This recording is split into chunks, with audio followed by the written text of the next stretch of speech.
Hello, everybody. I'm Paul Ryden. When I left home in 1975, I carried with me a cardboard box full of cards and letters that stayed with me through multiple moves in different states. Our guest today, Marv Truhe, also carried a box with him from place to place over 5 decades, but his box, five of them actually, carried a lot more important documents than letters from old girlfriends. And they form the basis of his book, Against All Tides, the untold story of the USS Kitty Hawk race riot. Welcome, Marv. So good to have you today from Colorado. Yes, and thank you for the invitation. I've been looking forward to this interview. Good deal. What happened on the USS Kitty Hawk in October of 1972 seemed to be more than just a quote race riot and more of a microcosm of what was happening in America 50 years ago, don't you think? That's a pretty good analysis because in the early 70s and 60s, for that matter, there was a lot of uh, unrest going on in our country, not only because of objections to the Vietnam War, but having to do with race relations. Hmm. And how did you become involved in this case? Well, it just happened to be the fact that I was in the Navy at the time as a JAG officer, as an attorney. I was stationed in San Diego when this incident occurred off the coast of North Vietnam. It happened on the USS Kitty Hawk, an attack carrier, and it had been conducting daily bombing runs in North Vietnam for months on end. And after that particular day's interdictions were through, a race riot, so-called race riot, came about, and it lasted for 6 hours, which seems like an inordinate amount of time. During that time, there were very serious injuries. There were 51 young men, black and white, who suffered injuries serious enough that they had to be treated in sick bay, and some actually had to be flown off the ship for further surgery. It was a pretty big deal at the time. Well, what interested me about the way you wrote about it was how uh, you wrote in fascinating detail about the incidents or series of incidents because it gave it some much needed context that we on the other side of the ocean looking at it go, oh, it's a race riot. But it was more than that, and a bunch of stuff led up to it. For those who are unaware of what happened on the Kitty Hawk in 72, can you just kind of give us a brief description of what led up to that? Well, it had to do with the fact that a new captain came aboard, and frankly, he was very discriminatory in all of his handling of what we call captain's mass in the Navy. These are non-judicial punishments on board the ship. But every time there was an incident involving a black and a white sailor, usually altercations, um, minor fights, that sort of thing, whenever a black sailor was charged, he would lower the boom. Maximum punishment that he'd administer 2 months in the brig, busted in rank.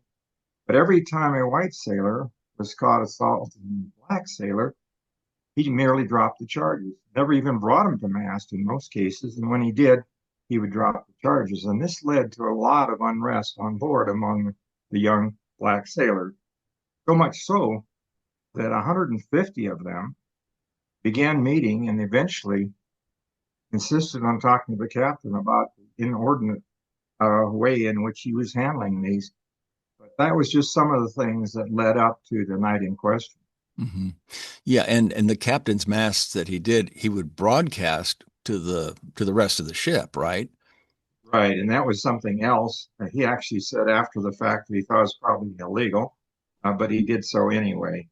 And so all of these one-sided masts, very discriminatory masts, made known to the entire crew. Now, keep in mind, the carrier is huge, 4,500 men, officers, and about 7% or 300 were black enlisted and officers. Mm. But these televised masts really brought it to the fore. But then when he did sit down and hear some grievances from the black sailors, he didn't broadcast that, right? That's exactly right. Yeah. Very one-sided. Uh, We so then, if you fast forward to the incident itself, in October of 72. And like I said, it lasted for several hours. My book is a story about racial injustices, Mm-hmm. plural. And the first of those had to do with the fact that after the incident was over, he ordered the investigative staff, which included a JAG officer on board, a legal officer, to only take statements from white sailors, even though many black sailors who had been assaulted and had been treated in sick bay tried to make statements. He told them, don't take any statement from black sailors. Now, in this day and age, that might seem like that can't be the case, not from a captain. But as you mentioned, I have 5 banker boxes of original source documents. So my book is very well documented, and it includes all the investigative reports, all the medical reports, and then fast forward to the trials themselves back in San Diego, the trial transcripts. So it's very well documented that in the very beginning decided he would never charge any white sailors. Hmm. And when it was all over, he sent 25 black sailors to special court meetings, not a single white. And that grabbed the attention of the readers. We'd like to think that wouldn't happen today. I'm wondering how much things have changed or if that was a product of the early 70s. That's an excellent question. As a matter of fact, in my book talks, I often get that question, and I don't presume to have any unique insight into it. I'm no longer a military person, but I'd like to think it has improved. One Mhm. thing that came about because of all the injustice, including at the trial, was that Admiral Zumwalt, naval operation, really cracked down on racial discrimination in the Navy. He'd actually come aboard 2 years earlier. One of his goals was to eliminate racial discrimination. Mhm. So that was one of the positive options. And to answer your question, I'd like to turn a much better situation now. Oh, When I mentioned racial injustice, uh, the half of the book talks about the trials themselves. They lasted for several months, individual trial, a yeah. group trial, but there was perjured testimony. There were many instances of withheld evidence from those of us on the, and all of this led up to a lot of strife, a lot of pressure against these young men, not the least of which they were all locked up in Hyman and the Brig in San Diego, notwithstanding the fact that that was a blatant violation of the Uniform Code of Military Justice. Hmm. They were presumed innocent, mind you, Yeah. but the decision was made to lock them up for the duration of the trials, including in solitary confinement. Hmm. Actually, I had one of my clients attempted suicide while in solitary confinement. A young man who was very depressed. Half of the defendants were teenagers at the time. Yeah. Yeah. And so anyway, these stories actually, the trials themselves, made national news. But unfortunately, at the time, the Navy was suppressing all of the evidence, such that the newspaper reporters, such as New York Times and Washington Press, Los Angeles Times, really had to dig. So us defense counsel ended up getting a lot of the interviews because the Navy brass decided it would not allow any of the young blacks to press, even though anybody else would. Hmm. So keep that one in mind. Yeah. What was the process of writing the book like for you? I know it brought up a whole bunch of emotion from back in the day. You had, life had intervened between 1972 and the time you wrote the book. So what was that like to come back and revisit that all? Well, that's a great question. I actually started writing the book in my last year in uniform when I was a military judge, serving in the same courtroom that these trials had taken place a year earlier, because I knew it was such a one-sided version the Navy had given of what had happened that the story could be told.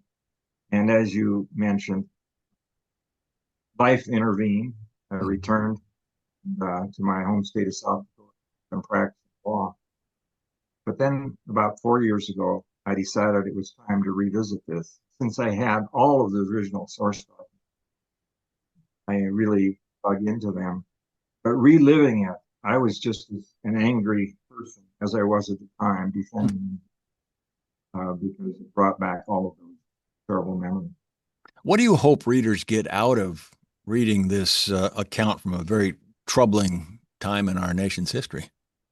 One of the things that I hope that they get is a perspective on what was happening at the time, and a strong feeling that this sort of thing cannot go on, should not happen again. And I think hopefully it's an awakening period that we've been through that most of the readers, of course, were not going to be familiar with. But this is the sort of thing that can happen even within the military. Mm-hmm. And even within a situation in which the Chief of Naval Operations is actively trying to fight against discrimination against young black sailors. I've seen another account about the Kitty Hawk incident that at first glance, now maybe it changed later on in the book, but it seemed to paint a more sympathetic picture of the captain, at least in the beginning, like I say. But I wonder if he was just a product of his time. I'm making excuses for him, but did they just get the wrong guy to captain the ship? I'd like to think that that was the case, but the fact that there were several senior officers, including the convening authority, that's the official title in somebody who convenes the port, and he was the commanding officer of the Naval Air Station in San Diego, another high-ranking captain. And many of the injustices that occurred originated with him. So it was not unique. And one thing I always make sure in my talks, including such as I gave at the Naval Academy, is this is not an indictment of the Navy in general. It is certainly an indictment against individuals, mm-hmm. senior officers for the most part, who were involved in this. And what it took a lot on our part, frankly. For example, the perjured testimony, conviction of my innocent client, innocent. It was obvious that the testimony at the time was perjury, but we had a judge, not a jury in that case, from a small town in Georgia who convicted him anyway.